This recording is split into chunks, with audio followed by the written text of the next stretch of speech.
Chapter 18 of Anna Karenina, Book 4, by Leo Tolstoy, translated by Constance Garnett. This recording is in the public domain. After the conversation with Alexey Alexandrovitch, Vronsky went out onto the steps of the Karenins' house and stood still, with difficulty remembering where he was, and where he ought to walk or drive. He felt disgraced, humiliated, guilty, and deprived of all possibility of washing away his humiliation. He felt thrust out of the beaten track along which he had so proudly and lightly walked till then. All the habits and rules of his life that had seemed so firm had turned out suddenly false and inapplicable.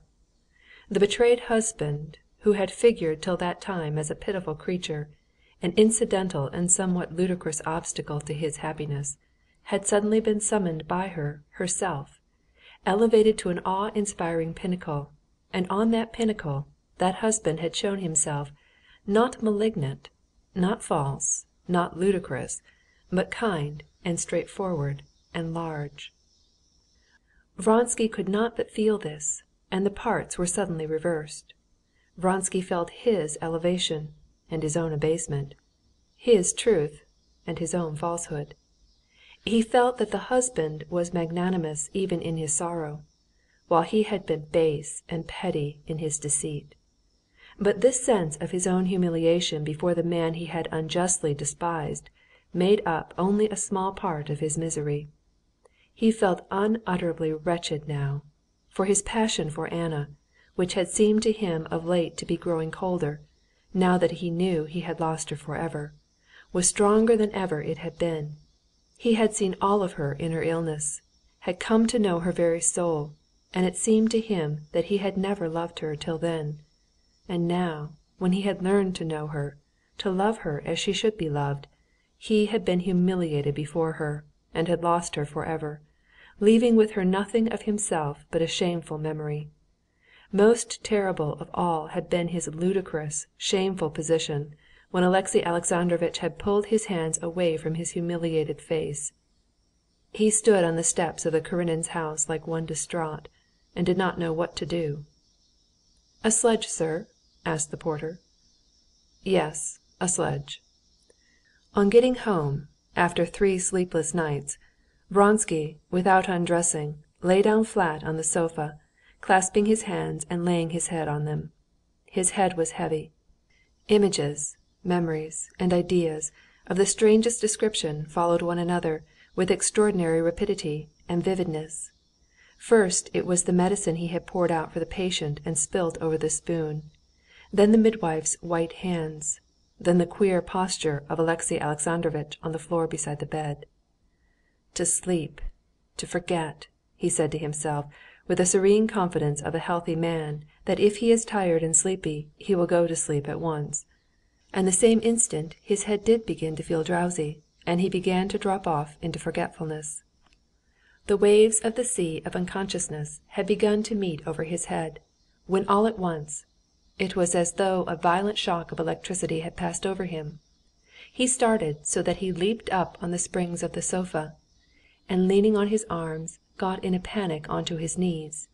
His eyes were wide open as though he had never been asleep. The heaviness in his head and the weariness in his limbs that he had felt a minute before had suddenly gone. "You may trample me in the mud."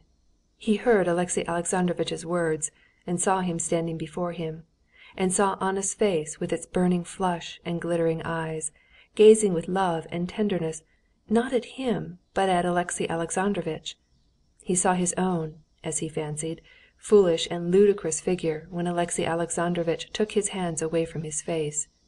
He stretched out his legs again and flung himself on the sofa, in the same position, and shut his eyes. "To sleep, to forget," he repeated to himself, but with his eyes shut he saw more distinctly than ever Anna's face as it had been on the memorable evening before the races. "This is not and will not be, and she wants to wipe it out of her memory, but I cannot live without it. How can we be reconciled? How can we be reconciled?" he said aloud, and unconsciously began to repeat these words. This repetition checked the rising up of fresh images and memories, which he felt were thronging in his brain. But repeating words did not check his imagination for long. Again, in extraordinarily rapid succession, his best moments rose before his mind, and then his recent humiliation. "Take away his hands," Anna's voice says. He takes away his hands, and feels the shame-struck and idiotic expression of his face. He still lay down, trying to sleep, though he felt there was not the smallest hope of it, and kept repeating stray words from some chain of thought, trying by this to check the rising flood of fresh images. He listened, and heard in a strange, mad whisper words repeated. "I did not appreciate it, did not make enough of it. I did not appreciate it, did not make enough of it." "What's this? Am I going out of my mind?" he said to himself. "Perhaps. What makes men go out of their minds? What makes men shoot themselves?"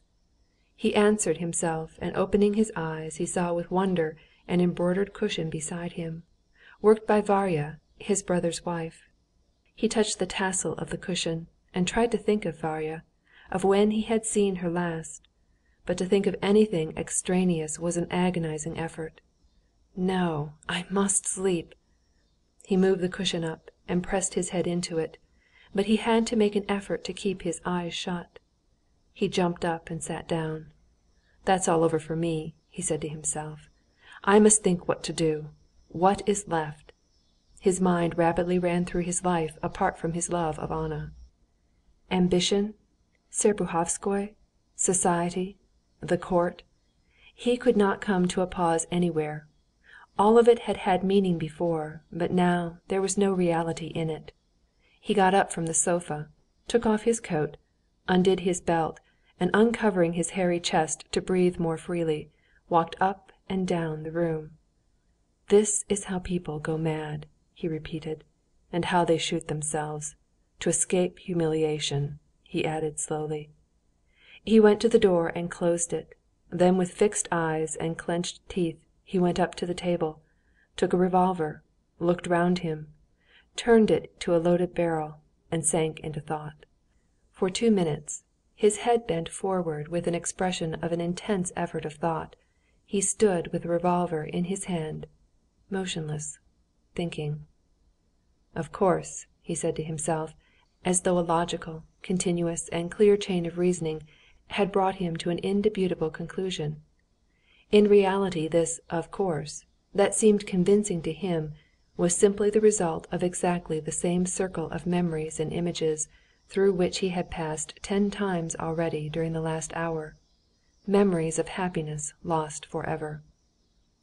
There was the same conception of the senselessness of everything to come in life, the same consciousness of humiliation.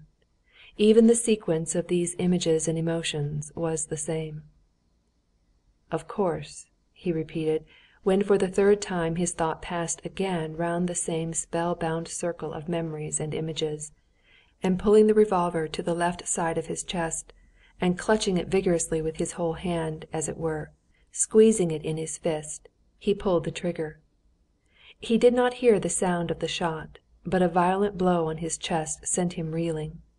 He tried to clutch at the edge of the table, dropped the revolver, staggered and sat down on the ground, looking about him in astonishment.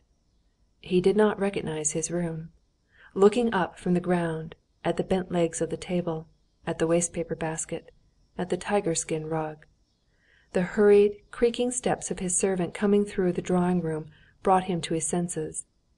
He made an effort at thought, and was aware that he was on the floor, and seeing his blood on the tiger-skin rug and on his arm, and he knew he had shot himself.